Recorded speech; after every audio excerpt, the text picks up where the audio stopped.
Hi everyone, this is Miss Story reading Fish in a Tree again today. Today we're going to read chapters 9, 10, and 11. So chapter 9, Bag Full of Nothing. Today we're supposed to bring in something that represents us and tell the class about it. And I thought of a few things I could bring, like a can full of dirt or a bag full of nothing. Mr. Daniels asked for volunteers to go first. Shock of the century when Shay raised just her hand. She gets up there with a picture of her horse, Diamond, and she goes on about how she loves him and goes riding several times a week, but how it's a lot of work to take care of him. She shows us her riding helmet and fancy riding jacket, too. And I guess there really isn't anything that she doesn't have. Jessica brings a picture of Shay and talks about what good friends they are, which I think is funny since we're supposed to talk about ourselves. Oliver bounces to the front of the room. His feet are never on the floor at the same time. He takes out a light bulb. I am the giver of light. Really? Mr. Daniels asks. Well, my dad is. He sells lamps, and when I grow up, I'm going to be a salesman too. I'm going to sell hangers. Hangers? Mr. Daniel asks. Yeah, because I was thinking that it should be something that everyone has, because you want to sell stuff that most people need. Because if you sold stuff that nobody wanted, you wouldn't sell anything, right? And everybody needs hangers. Mr. Daniel smiles and puts his hand on Oliver's shoulder. Oliver, you are one clever boy. You know that? I haven't been in this school that long, but I'm going to guess that Oliver hasn't heard that said much. He falls into his chair, which tips back, but he grabs his desk to right himself and cheers for his own victory. Albert gets up next. As always, he wears his shirt with Flint on it and his bruises. He reaches into a brown lunch bag and pulls out a jar of clear liquid. He clears his throat. This is a mixture of 2 parts hydrogen and 1 part oxygen molecules. Will it explode? Yells Oliver. Albert doesn't answer. Instead, he unscrews the metal lid and drinks whatever it is. I'm slightly freaked out, but Oliver goes nuts. He drank it. Did you see that? He drank the molecules. Gross. It's merely water, Albert reports. While Mr. Daniels speaks to Albert, Shay whispers to Jessica. Water? Really? That's all he's got? Shay has gotten even better at being mean. Ever since Mr. Daniel keeps her in for recess for making fun of Oliver, she saves her comments for when Mr. Daniels is busy or talking to someone else. This water was taken from a giant underground lake that goes on for miles and miles, Albert announces. It's the same water that dinosaurs walked through 100 million years ago and that cavemen drank. It's the same water that polar bears swam in just last year and medieval knights guzzled after battle. Oliver and most of the boys stand, trying to get a better look. That's cool, Albert, Max says. Where did you get it? Jessica and Shay smile and lean forward to look at Max. Shay calls out, Yeah, Albert, where did you get it? Got it from my kitchen faucet. Huh? The same water has been here and reused since the Earth began. It's important to me because as a scientist and a historian, I know that we are but a blimp on the Earth's timeline, a grain of sand on an entire beach of time. Students start to groan. Here goes the professor again, Max says. Yeah, such a show-off, Jessica says, turning to Max. Now knock that off, Mr. Daniel says. I think Albert's idea is fascinating. How Earth has been recycling its water over and over. Extraordinary, Albert. Next he calls on Keisha. She carries a small box and holds it like whatever's inside will break easy. When she takes out a cupcake, the boys argue about who will get to eat it. This is a cupcake that I made. It isn't from a box mix, it's homemade. And why is that important to you? Mr. Daniels asks. I like to bake. I told Mom I wanted to start a business when I got older, and she said that there's no time like the present. So this is the first one. I'll show it to anyone outside of my family. My God, she whispers. She acts like she's the first person to make a cupcake. It's not even decorated or anything. Shay, please keep your comments constructive, Mr. Daniel says. Yes, it is plain on the outside, Keisha says, half smiling at Shay, but it's the inside that matters. Keisha takes a knife out of her box and cuts the cupcake in half to show what's inside. As you can see, it says yum on the inside. How did you do that? Suki asks, and I'm surprised to hear her talk. She hardly ever says anything. I've been experimenting with making letters out of different kinds of dough. I stand the letters upright in the cake batter and carefully cover them with more batter. Do you lick the spoon when you're done? Oliver asks. I like to lick the spoon, but Mom says too much sugar isn't good for me, so she doesn't bake much because... Oliver, Mr. Daniels says, pulling on his own ear. Oliver stops right away. And then Mr. Daniels looks at the cupcake. Wow, Keisha, that's pretty impressive. I'm going to call my baking business Hidden Messages, the better way to send a note. That's fantastic, Keisha, Mr. Daniels says. The possibilities are infinite. Albert raises his hand and Mr. Daniels points to him.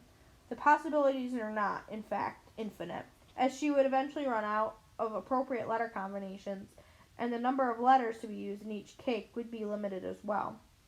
Also, you imply that the possibilities are all positive when it is probable that the possibilities could be equal in positive or negative outcomes. Actually, you're correct, Albert, Mr. Daniels says, but I'm an optimist. What can I say? So you agree that the possibilities aren't endless? Well, I agree from a mathematical standpoint, Albert, but I am not from a human one. I believe that the things we put numbers on are not necessarily the things that count the most. You can't measure the stuff that makes us human, like Keisha's creativity or how hard she'll work. Mr. Daniels shrugs. Just my opinion. Well, it seems that the part that can be measured is most important, Albert says, because that's what can be proven. Well, my fine young fellow, I think that we'll have to agree to disagree, Mr. Daniels says, walking by Albert and patting his shoulder. Then Mr. Daniels calls on Suki. She pulls out a tiny paper bag and begins to pass them around to everyone. I bring 2 foods to share. One is honasabi, my grandfather's favorite, and the other one is wasabi peas. They are maybe spicy. Food in America tastes... She turns to Mr. Daniels. What is correct word? All of a sudden, Max jumps up and runs to the sink, followed by Keisha and Jessica too. Too hot? Max yells. The 3 push each other a bit, trying to scoop water into their mouth. Ah, yes, Suki continues. Bland is the correct word. Food here is bland. She seems to think that the 3 kids at the sink are both funny and odd. I think how hard it would be to move to a different country and have to learn another language. I can't even handle this one. Mr. Daniels laughs, holding the little bumpy, bright green pea between his fingers. They don't look that hot. Most people in the class are too chicken to eat it now, pushing it away. Suki looks a little hurt. Albert puts one in his mouth, and he eats it, but it looks like he's in pain. His eyes even water. He asks with a gasp, I like it, Suki. Thank you. That, Albert, is nice. Oliver pops his in his mouth, but has no reaction. Oliver? Mr. Daniels asks. Do you think it's hot?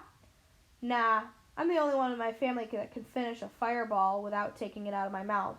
My mother says I must have no taste bud at all, and my father says... Mr. Daniel pulls on his earlobe again and says, Thanks, Oliver. Oliver's mouth is open, ready to keep going, but all he says is, Thanks, Mr. Daniels. Do they have, a secret signal or something? Suki continues, These foods mean much to me because I share them with my grandfather. Many things about Japan I miss, but grandfather I most miss. Also, I miss wood carving with him. He make me wooden blocks, and I carve gift for him and send. So that's why she has all those blocks. I eat these foods because they remind me of Japan and my grandfather. I feel sad for her. What are the crackers made of? Asked Albert. Suki turns to him. They're made of shrimp and fish bones. It isn't just Oliver who goes wild over that one. Most everyone says yuck, and Suki looks up at Mr. Daniels, who turns to the class. Now, quiet down. Shrimp and fish bones? Shay says. We prefer lobster in my family. Albert raises his hand. I would just like to point out that lobster is a very expensive meal now, but in the olden days it was served only to peasants and slaves who revolted and demanded that they only be served lobster twice a week. And, he swallows, I think fish bones would have some excellent nutritional properties. Suki smiles for a second before she scurries back to her seat, and Mr. Daniel gives Albert a solid nod. Next, it's my turn. What I end up bringing in means something to me, but now I'm not sure the class would be nice about it. I decided to play it safe and say I forgot. I can tell Mr. Daniels is disappointed. Well then, do you have a pet you can tell us about? He asks. No, my mom's allergic. This reminds me of my dad crawling into the living room on all four, pretending he was the puppy that I begged for. Oliver starts to bark like a dog. Mr. Daniels says, Too much of that, Oliver, and we'll have to give you a dog biscuit, so be careful. Mr. Daniels squints at me. Are you sure there's nothing you can show us? Because I have a feeling there is something. I slide my hand down into my pocket and clutch my 1943 steel penny, the object I had brought for sharing today. He watches my hand and I realize I've given myself away, so I stand and take out the penny. My dad is in the army and he's deployed right now. And on the day my dad left, he gave Travis and me these pennies. And I look at Mr. Daniels, that's my big brother, and he nods. In 1943, pennies looked weird because they were silver in color like quarters. They were made of steel instead of copper because the government needed copper to make ammunition during World War II. Then in 1944, pennies went back to their usual red copper color. Anyways, I think it's cool. I do too, Mr. Daniels says, and I think it's even more cool that you told us about it. As I walk back to my seat, I think of how when Dad left, he said that when we look at the steel pennies, we need to remember that we are unique too, and also that things will go back to normal for us and that he'll be home before we know it. I really miss him. Mr. Daniel gives Oliver a thumbs up, and I think how cool it is that they have the ear pulling signal. That way he doesn't always have to tell Oliver that he's doing something wrong in front of everyone. I know what it feels like, and I'm happy that Mr. Daniels cares so much. Most teachers seem to like their students to be all the same, perfect and quiet, and Mr. Daniels actually seems to like that we're all different. Chapter 2. Promises, Promises. All right, Fantasticos, Mr. Daniels says, rubbing his hands together like a mad scientist. First thing I'm going to do today is a book talk. I will do that a lot this year and tell you about some of my favorite stories. Mr. Daniels talks about books and it reminds me of Oliver or Max, like he's ready to launch a giant party. And I like hearing about the stories, but asking me to read them would be like asking a lobster to play tennis. And then it gets worse. He holds up a pile of notebooks. I have a surprise. I have a brand new writing journal for each of you, which you will write in every day. Oh no, I'd rather eat grass. But here's the thing. I will sometimes give you a topic, but most often not. And I will never, ever, even if an evil sorcerer threatens to turn all of my correcting pens to clear ink, correct your work. Huh? They will never be graded, they will never be corrected, and most days I won't tell you what to write about. You may write about your life, sports, the country of Bulgaria, your favorite kind of hand soap, books you like, books you don't like, anything. Wow, I wonder if he's delirious. No correcting, anything we want. It's too good to be true. I know something is coming. But there are a couple of rules. There they are, the rules. You must put pencil to paper and do something. And I will often answer with a sentence or two. Write back? Oliver asks. Can we grade you? Mr. Daniels laughs. We're not going to grade at all, Oliver. This is about communication. Self-expression, not measurements. Can we ask you questions? Max asks. Sure, he says, passing out notebooks. Mine is yellow, a little too nice of a color for writing things. I can write about football? Max asks. Anything you want. This is going to be great, Oliver yells. I'm going to ask for answers to the test and for extra recess and unlimited ketchup in the cafeteria. Well, Mr. Daniels begins. As I said, you can ask whatever you want. And he smiles at Oliver. So open up those notebooks now and add your first entry and make it you. This journal is yours, so an introduction to you may be a good thing, no matter how you choose to express that. Keisha begins writing while Albert stares at the blank page. The room is filled with sounds of pencil scratching. Suki is rubbing one of her blocks with her thumb, and I wonder if she's thinking about her grandfather. I see a mind movie of me walking through a forest of alphabet blocks, stacked on top of one another. They sway like trees in the wind, and I worry that they will come crashing down on me. I think about drawing that, but decide to color a big three-dimensional cube with dark black sides. He said we could do anything. I want to see if he means it. The next day, Mr. Daniel holds my journal open to a page where I drew the black cube. I figured he wouldn't let that go.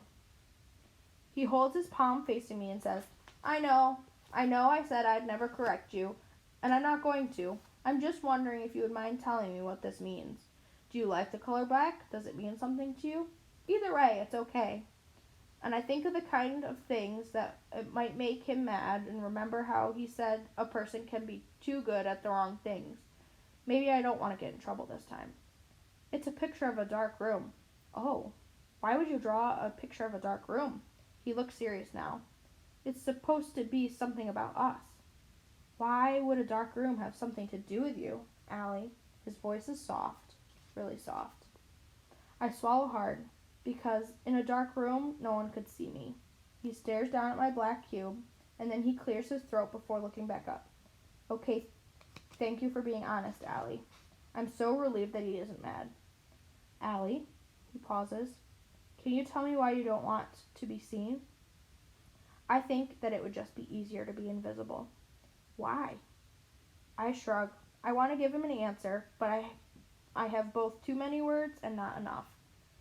He nods slowly. Well, he says, I'm glad you're not invisible, Allie, because this class wouldn't be the same without you. I don't believe him, but it makes me happy that he said it. And I realize looking at him all this time, I haven't been looking teachers in the face. I've been staring into their stomachs while I sit at my desk, and they tell me that things are wrong with me. But now, on top of all those other big wishes that I carry around, I have one more. I want to impress Mr. Daniels. With every tiny little piece of myself, I just want him to like me. Chapter 11, Scrambled Eggs. When we come into the classroom, Mr. Daniels makes an announcement. Attention, Fantasticos! We have a brand new Fantastico seats, so find yours and settle in. Jessica is sitting next to Suki and staring at Shay like their separation is a great injustice. It turns out that I'm sitting in the front row next to Keisha, the girl who can bake and write at the same time, while I can't do either of those. We don't speak all morning, and I can't stop worrying that she doesn't like me. When she finally glances over at me, I blurt out, I don't mind being your friend. Keisha looks annoyed. You don't have to do me any favors.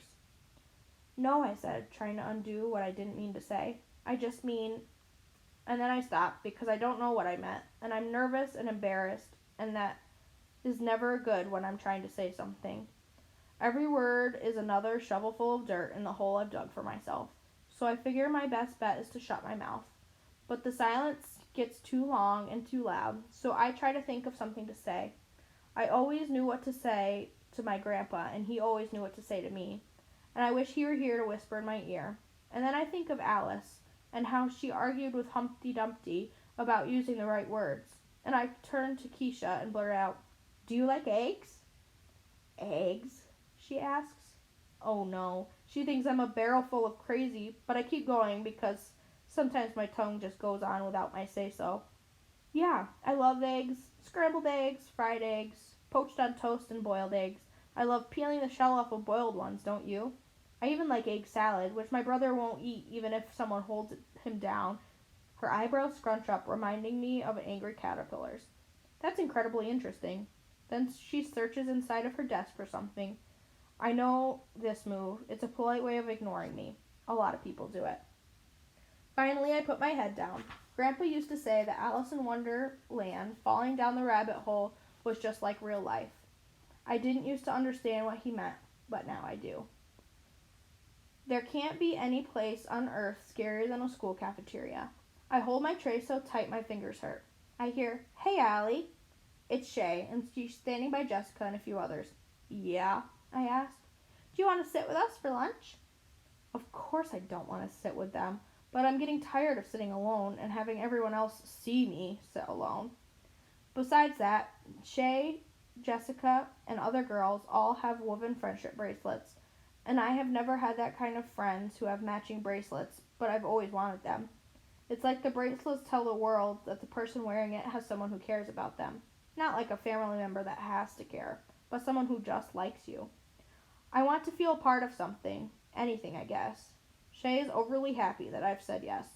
And I sit down after glancing at the seat to make sure I wouldn't be sitting in a pool of glue. Shay motions me to sit next to her. She and Jessica smile that on the outside seems fine, but your guts tell you to be careful. There are a few other girls. Max is there with one other boy. Jessica points to Albert, and they start laughing. I look over and I don't see anything funny. Can you believe it? Shay asks. How pathetic is that? Hey, Albert, she calls. Is that supposed to be a fashion statement?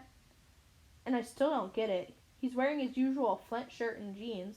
Why are they so worked up about it now? Shay hits me on the side of my arm and points down to his feet. The backs of his sneakers have been cut out. Shay calls him over and he comes, and I don't know why everyone does what she says, even me, today anyways. What's the matter? She asked him. Don't you have any money for shoes? Quite the contrary, Albert begins. But given the choice of buying new sneakers that I will outgrow in 3 months, or a chemistry set that I can use for an undefined amount of time, I chose the clear choice. They're in fine shape except for being a little too short. Did you hear that? Shay asks. He chopped off the back of his shoes like slippers. Jessica adds, next you know he'll be wearing a robe. And Shay turns to her. I think robes would be cool. We should wear them tomorrow. Yeah, that would be cool, Jessica says. Shay laughs, but I don't think Jessica knows Shay isn't laughing because of the robes. I think Shay said something dumb to see if Jessica would go along with it. Sometimes I think Jessica would follow Shay out of an airplane without a parachute. And then Shay turns to me. Well, Allie, she asks, what do you think of wearing robes tomorrow? I'd like to tell her it's dumb, but instead I say, not my thing. Is that so? Well, what do you think of Albert and his slippers? And I feel like I'm on one of those old detective movies that Grandpa loved, in a cramped small room under a bright light being asked questions that I don't want to answer. The thought to stick up for him goes through my head, but that doesn't seem like the right answer for Shay. They're pretty dopey, I said. What a weirdo, huh? I've made Shay happy, but I feel terrible. And I know that I'm going to feel even worse when a shade comes down over Albert's face, when he looks sad. But that never comes. He just stands there eating Doritos and studying us like we're lab mice. I think it curious that you worry about what I have on my feet when the 3 of you are wearing red shirts. Not a wise color. Red is the color of stoplights and signs, bad wounds, warning lights, and the most severe sunburns. It represents red alerts and high fevers. Red numbers show a loss in accounting, and red expresses danger. And I think of all the red marks on that cover my papers from teachers and how I hate them when I get it back. Jessica laughs the loudest. What a weirdo, Albert. Furthermore, he says, any crew of Star Trek Starship Enterprise who wears a red shirt never appears in another episode. Frankly, I think you've made poor choices. And they blurt out in laughter. Albert, Max says. It's only a TV show, dude, and not a good one either. Albert's arm stops dead on the way to his mouth with another Dorito. Not a very good one? Albert, Shay says, leaning forward, you go right ahead and ignore what you look like, but it's the rest of us who suffer. We have to look at you. Actually, he says, I don't take my appearance lightly. I take you lightly. And with that, he turns and is gone before she can pull out another mean thing to say. And I wish I was more like Albert. Seeing him shuffle away in those sneakers make me want to be better. I'm not perfect, but at least I'm not mean. And then my heart sinks because I realize that I just was. I guess I did it because I was lonely. And now I know that there are worse things than to be lonely.